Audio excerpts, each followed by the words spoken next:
ile tunaweza kukubaliana yote ni ile alituambia sisi sote. Tukiwa wazi mbele ya umma. Baba alisema nini? Alisema tunadhifishe chama chetu kwa ajili ya uchaguzi wa mwaka 2027 tuweze kutoa na sisi candidate wa kuchaguliwa mwaka 2027. Hiki chama mimi ninavyowajua nyinyi, ninavyowajua nguvu zenu. Nimewaona bana. Nimewaona nyinyi mkipigana hapa wakati wa chaguzi ndogo kule Malindi. Mheshimiwa Party Leader, ilikuwa ni fujo. Lakini nyinyi ninavyowajua hakuna jambo ambalo tunaweza weka mbele yetu ati tushinde. Mimi najua tukiamua leo hii ya kwamba tunamsimamisha party leader wetu huyu 2027, watu wanaenda nyumbani. Tukiamua tunasimamisha huyu Abdul Swamad. Tukiamua tunasimamisha huyu Abdul Swamad ama deputy party leaders wale wengine wote, tutashinda huo uchaguzi. Mukisema SG wenu wasimame kura 2027, hiyo uchaguzi tunashinda tena mapema. So nasikia kuna watu wanazunguka wakisema ati ni baba pekee alikuwa anaweza kuangusha wao kura. Kuna mjumbe hapa ametuambia mtoto wa Simba ni nini? Simba.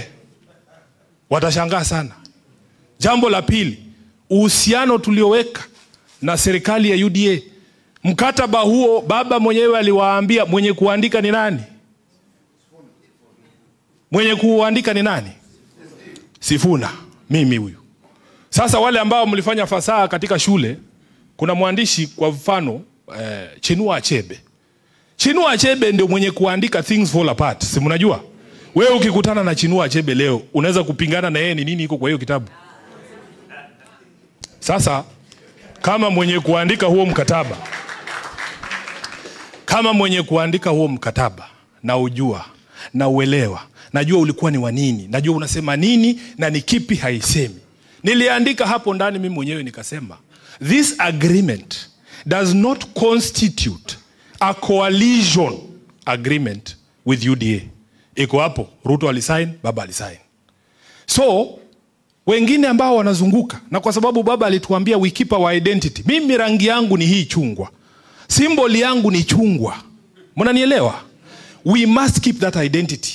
Wengine wanatuambia ati by elections za November 2027 party leader ati kuna candidates wa broad-based. Broad-based si chama.